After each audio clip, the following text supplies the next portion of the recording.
तक बियाह शादी नहीं के भइल रहा तब तक तो प्यार दुलार एकदम बनल रहता। लेकिन कुछ समय के बाद ऐसा हो जाता, छोटका भाई बाहर कमाता, जब वो बाहर से आवता कुछ दिन बाद छुट्टी घरे, तो छोटका भाई के जौन धर्म पत्नी बाड़ी वो कहताड़ी कि अब हमनी के अलगा हो जाएगी। जब वो कहली कि अलगा हो जाएगी तो छोटका भैया कलश की अरे पागल हो गई बड़ू का, अरे का बात हो गई भाई, दोनों भाई हमनी के सहोदर भाई एक के संगे खेलनी जा, एक के संगे स्कूल गई नहीं जा, हमनी में तो कोनो दिक्कत नहीं खे, तहरा ऐसा का बात हो गई कि अलगा होके के कहतारू। हमार बात सुनो का कहलस अपना धर्म पत्नी से छोटका भैया, सुनी सभे कि भैया हमारी हवे राम जैसा, मान ले हमके परान जैसा, अरे भैया हमारी हमें राम जैसा, मान ले हमके परान जैसा, अरे सोची है का बाबू आका सोची मारी हो का सोची मारी, कैसे के जाई है अलगारी धनिए के कोकिया के भाजी, कैसे के जाई है अलगारी धनिए के कोकिया के भाजी, कैसे के जाई है अलगारी धनिए के कोकिया के भाजी, कैसे के जाई है अलगारी धनिए के कोकिया के भाजी। भैया हमारे हवे राम जैसा, मान ले हमके परान जैसा, भैया हमारे हवे राम जैसा, मान ले हमके परान जैसा। सोची है का बाबू का सोची मारी हो का सोची मारी, कैसे के जाई है अलगारी धनिए के कोकिया के भाजी,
देखो बात आप लोगों से कहल चाहब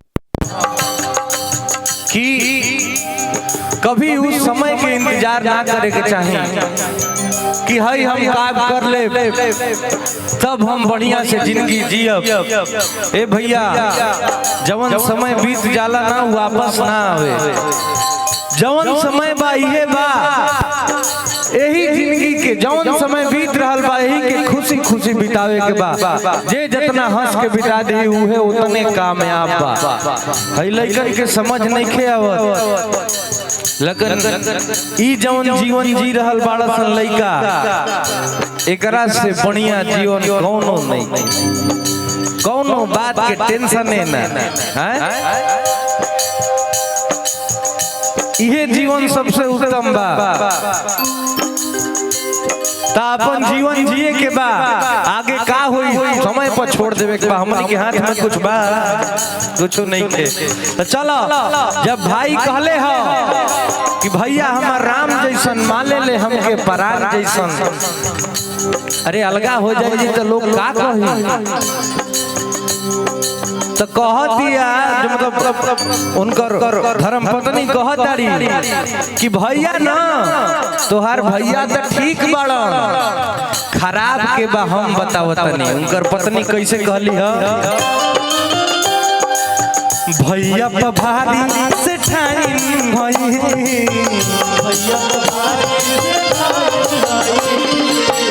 भौजी तोहार बड़ी टाइम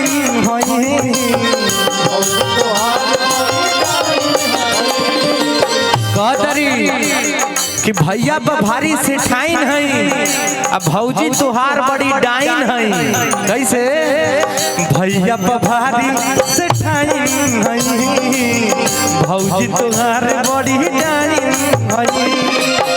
औरी ऐसा बात कहली है कि करेजा फाट जाई आदमी के का केहू के भरोसा नहीं देखे कला जुग में हो जे कला जुग में। कहली है कि कल युग में केहू के भरोसा नहीं थे कि केहू के भरोसा नहीं देखे कला जुग में हो जे कला जुग में। काहे कि पानी मिलावेली जेठानी ए राजा हमारा लइकन के दूध में।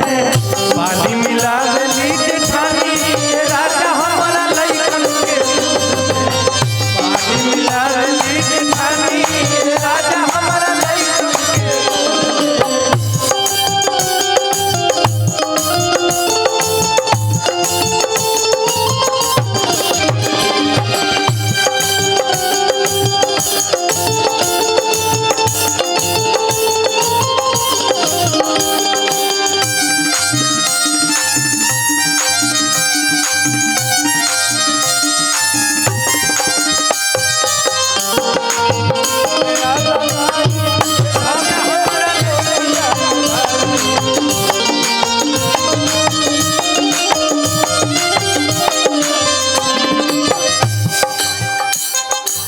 गाना तो बहुत लंबा बा।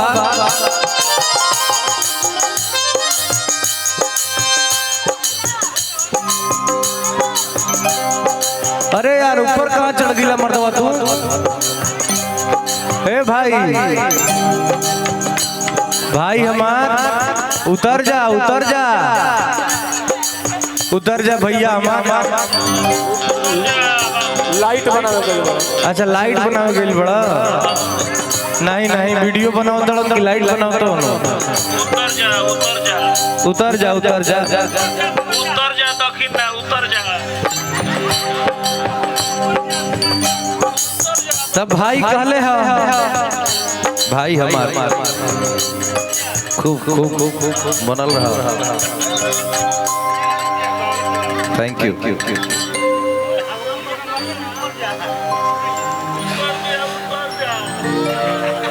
कहली है जब वो कहली है कि पानी मिलावे ली जेठानी ये राजा हमारा लइकन के दूध में। तो कहले है भैया के अरे दूधे में ना पानी मिलेला। भैया दूध में पानी मिलेला कि ना। अगर ओरिजिनल दूध दे देबा तो केहू से पचबे ना करी। 1 लीटर में आधा लीटर जादव जी लोग हुए तो बता दी का। अगर जादव जी लोग ओरिजिनल दूध दे दे तो पचबे ना करी का हो। तो पानी तो दूध में मिलबे करी। तो भैया कहले है कि कौन बात है भैया। अरे दूध में पानी तो मिलबे करेला छोट छोट बात के बड़ा बड़ा बनावत हो का। कहले है भैया दिल जस बतिया के पहाड़ ना बनावा राज के नह के पहाड़ ना बनावा।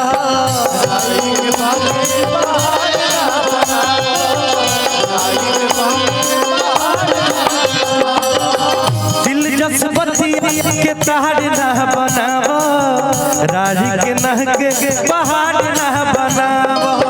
कही दे भैया दी है समझाई होती है समझाई।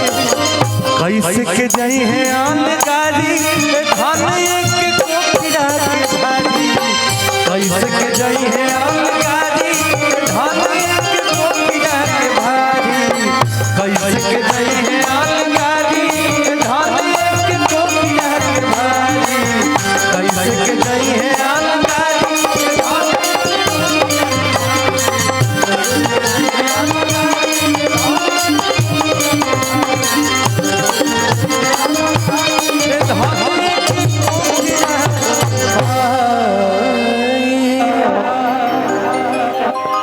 तो भैया ये बहुत बड़ा बा कहानी टाइप के बा शॉर्ट में हम रुआ सबके बताइनी है हमार भाई कहलन कि वह गाना सुने के बाद अब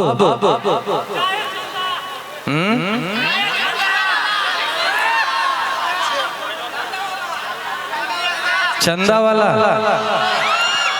अच्छा वो देखा तानिया सिंह जी हैं चंदा वाला गनवा में यही काम कैले हैं यही हीरोइन और थोड़ा सा ऐसे में सिस्टमिंग करते नहीं लेकिन वह हैं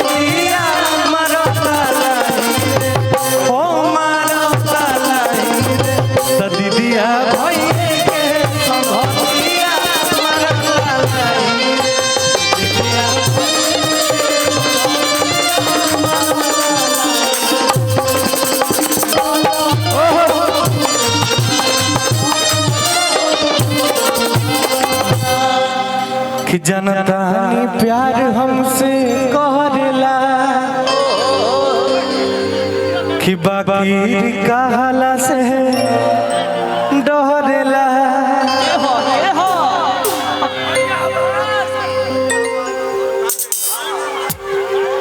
अभी तुरंत गाई भाई के कहना बा कि भैया हमारा राम जैसा ओ हो लव यू भाई क्या बेटा फोटो दो मोबाइल कि जनता प्यार हमसे कहला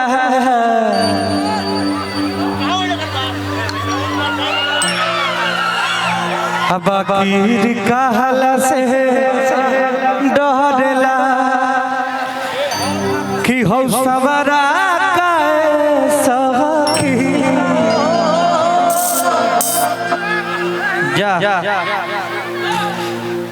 कि हो सवरा सखी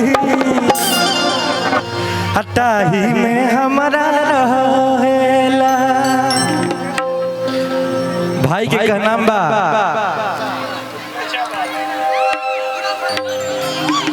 कि मन में राम बा अगावे के काम बा का अब भाई के दो भाइयों के कहानी बताओ तनी बताई ना अब तनी ध्यान से सुनी हो लोग दो भाई के कहानी फोटो होई फोटो अभी है अब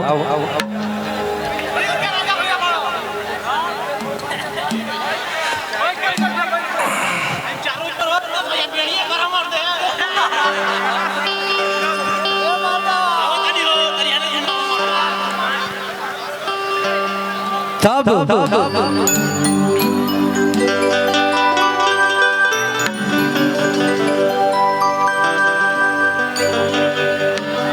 ई गाना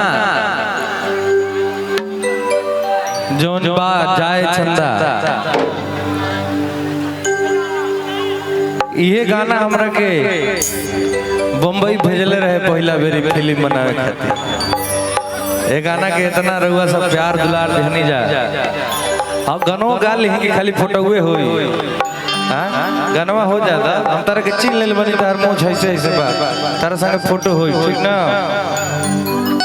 क्या बेटा कहना है केरोले ने दो अपने कंधे पर सिर रखकर मुझे ये दर्द का बवंडर अब संभाला नहीं जाता रोले ने दो अपने कंधे पर सिर रखकर मुझे ये दर्द का बवंडर अब संभाला नहीं जाता अरे कब तक आंखों में छुपा कर रखूं इन्हें, इन आंसुओं का समंदर अब संभाला नहीं जाता।